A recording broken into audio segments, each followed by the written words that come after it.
지난주에 각급 학교가 개학을 하였습니다. 우리 교회 자녀들도 초등학교 입학을 하기도 하고 중학교 입학을 하기도 하고 대학교에 입학을 하면서 새로운 학기를 시작을 하였는데 신학대학원도 역시 개학을 하였는데 한 신학대학원에 특별한 신입생이 있었습니다. 누구였을까요?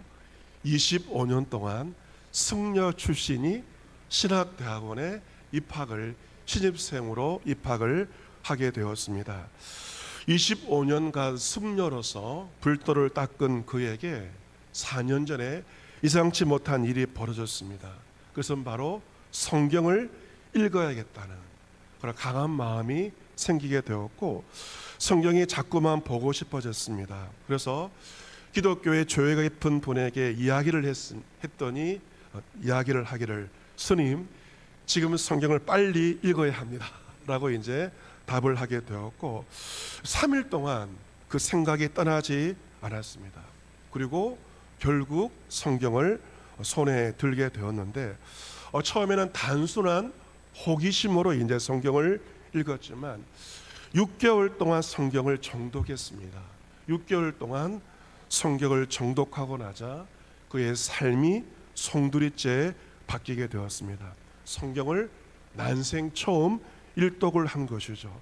성경을 읽으면서 불교 승려로서 막혔던 문제가 풀리는 것을 경험하게 되었고 내가 찾던 것이 바로 여기에 있구나 라고 생각을 하게 되었는데 이후에도 성경을 계속 읽어서 현재까지 7번을 정독을 하게 되었고 성경을 읽으면서 그런 결심을 하게 되었습니다.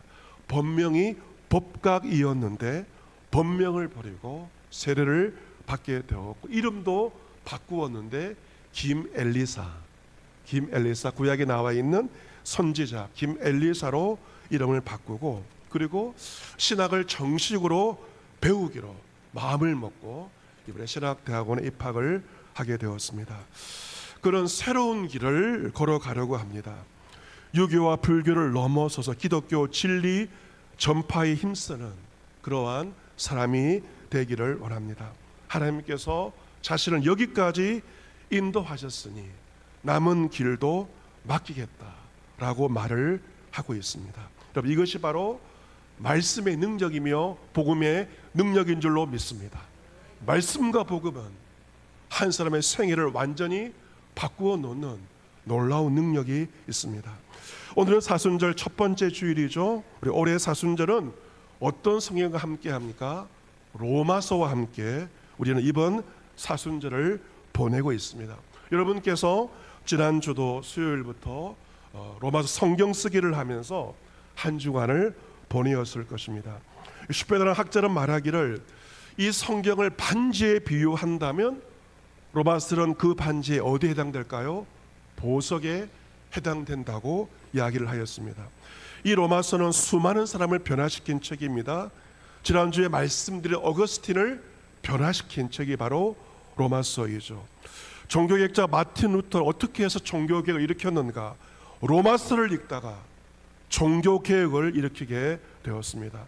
루터가 말합니다. 로마서는 신약 성경의 진정한 핵심이며 가장 순수한 복음이다. 그러므로 그리스도인은 그 내용을 낱낱이 하나하나에 이르기까지 외우도록 알아야 할 뿐 아니라 영혼의 일용한 양식으로서 나날이 그것을 간직하고 살아가는 것이 귀중하며 가치가 있다. 물론 모든 성경이 가치 있지만 로마서는 더 가치 있는 책임을 말하고 있습니다.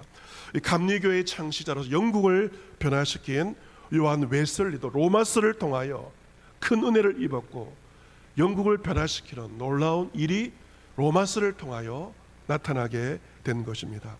로마서 1장부터 11장까지가 구원의 교리가 나와 있습니다. 여러분 이 구원의 교리는 어떠한 책에도 없죠.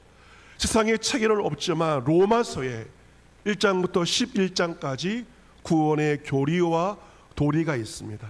그리고 12장부터 마지막 16장까지는 구원받은 자가 어떻게 생활할 것인가 삶과 윤리에 대해서 12장부터 16장까지 기록이 되어 있습니다. 이 로마서 서자가 붙어 있잖아요. 서자 붙어 편지입니다. 이런 편지는요, 수신인이 있고 그리고 발신이 있습니다. 받는 사람과 보내는 사람이 있죠. 로마서를 쓴 사람은 누구일까요? 바로 사도 바울입니다. 1절에 예수 그리스도의 종 바울이라고 나와 있지 않습니까? 바울이 이 편지를 쓰게 되었고, 편지를 받은 사람은 누구일까? 바로 로마 교회, 2000년 전 로마 교회의 성도들입니다. 여러분 가운데 로마에 여행하신 분도 있을 것 같은데요. 로마 역사의 유적지 아닙니까? 로마는 로마 제국의 수도였고 그 거대한 로마 제국의 중심지였던 것이죠. 학자들은 사도 바울이 3차 선교 여행을 할 때 고린도에서 겨울을 보내면서 로마서를 쓴 것으로 보고 있습니다. 여러분, 바울이 로마서 편지를 썼을 당시 로마에 교회가 이미 세워져 있었고 성도들이 있었던 것입니다. 왜 바울이 로마서를 쓴 것일까? 로마 교회 성도들에게 복음이 무엇인지를 분명하게 알려주기 위해서 바울은 펜을 들어서 복음에 대해서 알려주기 위해서 로마서를 쓴 것입니다. 올해 우리나라의 복음이 전해진 지가 정확히 140년이 되는 해입니다. 우리 교회가 창립 25주년을 맞이한 해이기도 합니다. 2000년 전 바울을 통하여 로마 교회에 들려졌던 그 복음은 다시 우리에게도 들려져야 한다는 것이죠. 그래서 우리가 이번 사순절날 로마서를 쓰고 묵상하고 있는 것입니다. 본문 1절에서 바울은 편지를 쓰는 자신의 정체성에 대해서 분명히 말합니다. 내가 누구인지에 대해서 분명히 말하고 있는데요, 예수 그리스도의 종 바울은 사도로 부르심을 받아 하나님의 복음을 위하여 택정함을 입었다. 자신의 아이덴티티에 대해서 분명하게 말하고 있습니다. 그런 자신의 정체성을 누구의 종이라고 말하고 있습니까? 예수 그리스도의 종이라고 말합니다. 사람의 종이 아니죠. 나는 예수 그리스도의 종이다. 그런 예수 그리스도로부터 또한 사도로 부르심을 받았다고 말하고 있습니다. 여러분, 이 바울은 사도가 되고 싶어서 사도가 된 것이 아니죠. 오히려 그런 교회를 핍박하던 자였습니다. 하지만 그가 사도가 된 것은 자신의 의지와 결단 이전에 주님께서 다메섹 도상에서 그를 부르셨기 때문에 주님의 부르심에 근거하여서 그는 사도가 되었습니다.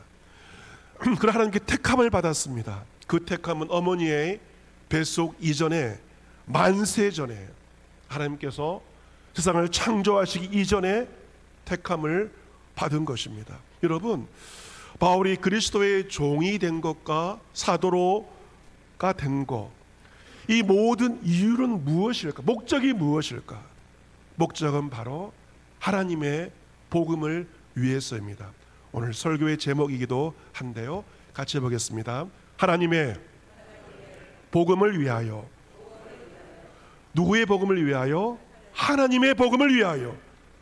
복음은 사람의 것이 아닙니다. 누구의 것입니까? 하나님의 것인데요, 하나님의 복음을 위하여서 그런 예수 그리스도의 종으로 사도로 부름받고 택함을 받은 것입니다. 그렇다면 복음이 무엇인가? 2절 말씀에 나와 있죠. 이 복음은 하나님의 선지자를 통하여 그의 아들에 관하여 성경에 미리 약속하신 것이다. 누구에 관하여? 그의 아들에 관하여. 복음은 한마디로 누구이십니까? 그의 아들 예수 그리스도입니다. 복음이신 예수 그리스도의 오심은 구약 성경에 여러 선지자를 통하여 약속이 되어 있죠. 예언이 되어 있습니다. 여러분, 구약 39권의 모든 책들은 누구에 관한 예언의 말씀인가요? 예수님에 관한 예언의 말씀입니다. 예수님께서 이 땅에 오신 것은 구약의 모든 예언을 성취하기 위해서 예수님께서 이 땅에 오신 것입니다. 그의 아들에 관해서 3절 말씀에 기록되어 있죠. 육신으로는 어디에서 나셨습니까? 다윗의 혈통에서 나신 것이죠. 이스라엘 12지파가 있었는데요, 그 가운데 유다 지파가 바로 다윗의 지파입니다. 예수님은 유다 지파의 후손으로 다윗의 혈통을 따라 태어나신 것입니다. 더 중요한 것은 4절 말씀에 성결의 영으로는 죽은 자들 가운데서 부활하사 능력으로 하나님의 아들로 선포되셨으니 곧 우리 주 예수 그리스도시니라. 성결의 영은 성령님을 가리킵니다. 예수님은 죽은 자들 가운데서 부활하심으로 말미암아 하나님의 아들로 선포되셨습니다. 물론 예수님은 본질상 하나님의 아들이셨지만 예수 그리스도의 부활이 예수님이 하나님의 아들 되심을 명백하게 증거한 것이고, 그리고 예수님은 하나님의 아들이시며 우리 주 예수 그리스도라고 증거하고 있습니다. 같이 해보겠습니다. 우리 주 예수 그리스도. 여러분 꼭 기억하셔야 할 말은 무엇입니까? 우리 주 예수 그리스도. 흔히 그리스도인들이 이제 자동차 룸미러에 무엇을 답니까? 십자가, 그죠? 십자가를 달기도 하고, 자동차 뒷면에 물고기 모양의 익투스란 그러한 글자를 부착을 하기도 합니다. 이것은 내가 예수를 믿는 사람임을 증거하는 거죠. 십자가와 물고기는 예수님을 믿는 사람임을 증거하는 것입니다. 물고기 모양의 익투스는 헬라어인데요, 약자입니다. 그것은 뜻은 뭐냐면 예수 그리스도, 하나님의 아들 구세주, 헬라어의 앞글자만 딴 것이 익투스인데 그것이 물고기와 일치하기 때문에 물고기의 모양을 쓰고 있는 것입니다. 여러분, 십자가만 기독교의 상징이 아니라 물고기가 초대 기독교의 상징이었습니다.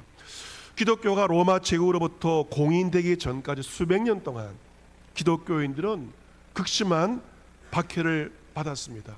예수님께서 십자가에서 우리 죄를 위하여 돌아가셨던 것처럼 그리스도인들도 수백 년 동안 엄청난 고난과 박해를 받았습니다. 왜냐하면 당시 로마 제국은 로마의 황제를 마치 일제시대에 일본의 천황을 신사참배를 하도록 한 것처럼 로마의 황제를 신으로 주로 고백하도록 하였지만 그리스도인들은 그것을 거부했습니다.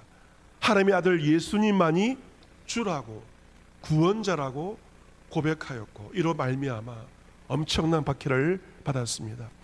초대교회 성도들은 박해를 피해 어디서 살았는가? 카타콤이라고 불리는 지하 공동 묘지에서 살았습니다.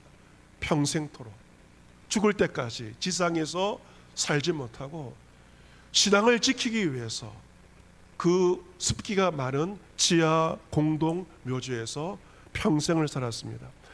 초대교회 성도들은 다른 사람을 만났을 때 어떻게 했냐면요, 땅에 물고기 모양을 그렸습니다. 그리고 상대방이 물고기 모양으로 화답할 때 비로소 믿고 대화를 하였다고 합니다. 그렇지 않으면 많은 사람들이 처형당했고 극심한 박해를 받았던 것입니다. 여러분, 오늘 말씀에 나와 있는 이 고백, 바로 4절에 우리 주 예수 그리스도, 이 고백은요, 우리가 보기에는 그냥 일상적인 것으로 보이지 2000년 전 사도 바울 당시에는 목숨을 건 신앙의 고백입니다. 지금도 북한에서 이슬람권에서 예수님을 주로 고백하였을 때 많은 사람들이 엄청난 핍박과 박해를 받고 심지어 죽는 일들이 일어나고 있습니다. 생명을 걸고 하는 고백은 무엇입니까? 하나님의 아들 예수 그리스도가 우리의 구원자이시며 우리의 주님이십니다. 이 고백이 예배하는 여러분의 고백이 될 수 있기를 바랍니다. 예수 그리스도가 우리의 구원자이시며 우리의 주님이 되신다. 바울의 고백이었고 우리의 고백입니다. 그 어떤 사람들 앞에서 우리 담대하게 이것을 고백할 수 있어야 합니다. 5절 말씀에 그로 말미암아, 예수님을 말미암아 우리가 은혜와 사도의 직분을 받았습니다. 예수님께 받은 두 가지가 있죠. 첫 번째 무엇입니까? 은혜. 두 번째는 무엇입니까? 사도의 직분을 받았다. 은혜를 받았고 구원의 은혜를 받았습니다. 예수 그리스도로 말미암아 구원의 은혜를 받게 되었고요. 두 번째는 무엇입니까? 직분도 받게 되었습니다. 여러분, 왜 주님께서 우리를 부르셔서 우리에게 구원의 은혜를 주셨고, 왜 우리를 부르셔서 우리의 직분을 주셨는가? 그것을 자랑하기 위함이 아닙니다. 그 이유가 본문 5절 말씀에 기록되어 있죠. 5절 말씀 6절 같이 읽겠습니다. 시작. 그로 말미암아 우리의 은혜와 사도의 직분을 받아 그 이름을 위하여 모든 이방인 중에서 믿어 순종하게 하나니 너희들 그들 중에서 예수 그리스도의 것으로 부르심을 받은 자니라. 아멘. 여러분, 오늘 말씀에 이방이라는 단어가 나오잖아요. 어떤 새신자는 이제 이방이라는 단어, 이 성경 단어가 낯설어서 물어봤다고 하는데, 이 이방인은 무엇인가? 그 당시에 유대인이 아닌 마른 모든 사람을 가리켜서 이방이라고 불렀습니다. 유대인을 제외한 세상의 모든 사람을 가리켜서 이방인이라고 불렀죠. 세상의 모든 사람으로 그렇게 쉽게 이해하시면 되겠습니다. 왜 우리를 불러주셨는가? 목적이 있죠. 이방인들, 세상의 모든 사람들 예수님을 믿고 순종하기 위해서 저와 여러분에게 구원의 은혜를 주셨고 직분을 주신 것입니다. 세상 모든 사람들에게 예수님을 전하라고 우리에게 먼저 구원의 은혜를 주셨고 직분을 주신 것입니다. 6절 말씀에 너희도 그들 중에서 예수 그리스도의 것으로 부르심을 받은 자니라. 로마 교회 성도들은 로마 쪽의 수많은 사람들 가운데서 누구의 것입니까? 예수 그리스도의 것으로 부르심을 받은 자들입니다. 하나님께서 예수 그리스도의 피값으로 그들을 사신 것입니다. 그들처럼 저와 여러분도 하나님께서 예수님의 피값으로 사셨고 이제 우리는 예수 그리스도의 것이 되었습니다. 나의 모든 것, 나의 생명과 나의 모든 것의 주인은 예수 그리스도에게 있습니다. 우리 예수 그리스도의 것으로 부르심을 받은 자들입니다. 그러한 자들에게 주는 놀라운 은혜가 7절 말씀에 나와 있죠. 7절 같이 있습니다. 시작. 로마에서 하나님의 사랑하심을 받고 성도로 부르심을 받은 모든 자에게 하나님 우리 아버지와 주 예수 그리스도로부터 은혜와 평강이 있기를 원하노라. 아멘. 여러분, 왜 하나님께서 로마 교회 성도들을 부르셨습니까? 왜 하나님께서 저와 여러분을 부르셨을까요? 이유가 무엇이 궁금하지 않습니까? 이유가 무엇이라고요? 하나님의 사랑하심을 받고 성도로 불러 주신 것입니다. 우리가 부름받을 자격이 있어서가 아닙니다. 조건도 없습니다. 이유는 다 하나, 우리를 무엇하시기 때문에? 사랑하셨기 때문에 수많은 사람들 가운데서 우리를 불러 주신 것입니다. 사랑에는 이유가 없는 것입니다. 하나님의 사랑하심을 받아 성도로 부르심 받은 자들에게 하나님 아버지와 주 예수 그리스도로부터 오는 무엇과 무엇이 은혜와 평강이 있기를 원하노라. 아멘. 여러분, 세상에서 가장 귀한 두 가지가 나와 있죠. 그래서 바로 은혜와 평강입니다. 은혜와 평강은 아무리 돈이 많아도 세상의 돈으로 살 수 없는 것입니다. 여러분, 세상에서 정말 귀한 것들은 돈으로 살 수 없는 것입니다. 공기, 돈으로 살 수 있나요? 살 수 없습니다. 우리는 무제한 공급받고 있죠. 물도 돈으로 살 수 없는 것입니다. 우리는 물의 정수 비용을 내는 것이지 물 자체를 사는 것은 아닙니다. 물, 공기, 사랑, 소망, 정말 귀한 것들은 돈으로 살 수 없는 것들인데요. 이 은혜와 평강도 마찬가지입니다. 하나님께서 성도로 부르신 자들에게 거저 주시는 것이 바로 은혜와 평강입니다. 오늘 예배하는 성도 여러분에게 하나님 아버지와 주 예수 그리스도로부터 오는 그 은혜와 평강이 함께 하시기를 바랍니다. 하나님께서 은혜를 주시고 평강을 주시는 것입니다. 왜 우리에게 아무런 대가 없이 은혜와 평강을 주시는가? 목적이 있죠. 그 은혜와 평강을 다른 사람들과 세상과 나누게 하기 위해서 우리에게 아무런 값 없이 은혜를 베풀어 주시고 평강을 주시는 것입니다. 지난주 금요일 경기도 고양시 가시면 일산에 킨텍스가 있는데요. 이 킨텍스에서 블레싱 대한민국 페스티벌이라는 행사가 열리게 되었고, 제 동기 목사님도 가게에 갔다는 이야기를 듣게 되었는데, 이 행사는 복음의 전함이 진행한 행사입니다. 이 복음의 전함, 여러분께서 카톡 프로필로 사용하기도 하는 그러한 곳인데요. 이 복음의 전함은 온라인 전도 플랫폼 들어볼까와 전도지 복음 명함을 만들면서 전도 캠페인을 하고 있는 귀한 단체인데요. 복음의 전함이 지난 2년간 한국에서 펼친 전 국민 복음화 캠페인 블레싱 대한민국을 마무리하는 행사가 열리게 되었고, 그리고 더 나아가서 대한민국만이 아니라 미국과 일본, 태국 등으로 사역을 확장하기 위해서 마음을 모으는 자리였다고 합니다. 이 복음의 전함에서 지난달 2월 24일부터는 미국 뉴욕 타임스퀘어 광고판에 복음 광고를 하고 있습니다. 굉장히 귀한 일이죠. 미국 뉴욕 한복판에 복음 전도를 하고 있는데요. 그것은 It's okay with Jesus, 예수님과 함께라면 괜찮아 하는 그러한 광고를 이 단체에서 하고 있고, 지나가는 많은 뉴욕에 있는 사람들이 보고 있을 것이며, 6월 7일 날은 타임스퀘어에서 거리 전도 집회도 열고자 한다고 합니다. 더 넓은 세상을 향해서 복음을 외치는 귀한 시간이었다고 합니다.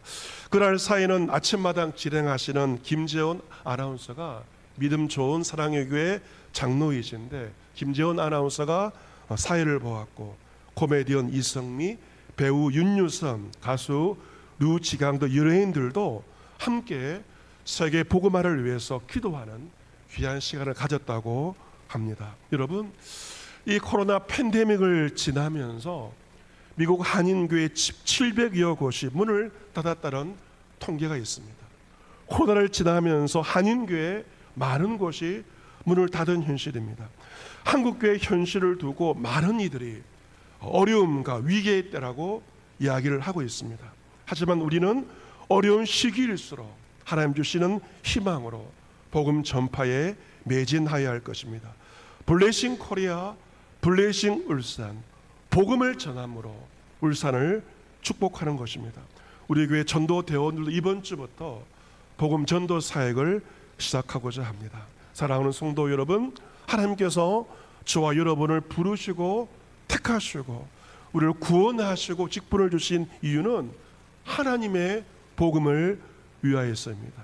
여러분께서 직장생활을 하는 이유도 무엇인가? 하나님의 복음을 위하여. 여러분께서 사람들을 만나고 동창회 나가는 이유도 무엇입니까? 하나님의 복음을 위하여. 우리의 자녀들이 공부하는 이유도 무엇인가?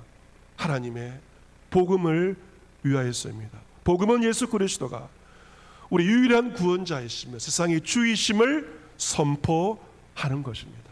여러분, 생명이 생명을 낳습니다. 지금 봄꽃이 피어날 것이지만 죽은 나무 가지에는 꽃이 피지 않습니다. 살아있는 나무에만 꽃이 필 것입니다. 나에게 복음의 생명력이 넘칠 때 나를 통하여 복음의 생명은 누군가에게 전해주고 꽃을 피우게 될 것입니다. 이번 한 주 예수 그리스도를 믿는 믿음 가운데 하나님의 복음을 전하는 그 사명을 감당하시기를 바랍니다. 복음 전할 때 내가 살고 다른 사람도 살아나게 됩니다. 만물이 약동하는 부활의 계절, 죽은 자 가운데서 부활하신 예수 그리스도의 생명의 능력을 누리고 생명의 복음을 전함으로 울산을 축복하며 대한민국을 축복하며 열방을 축복하며 살아갈 수 있는 여러분 모두가 될 수 있기를 주님의 이름으로 축복합니다. 아멘.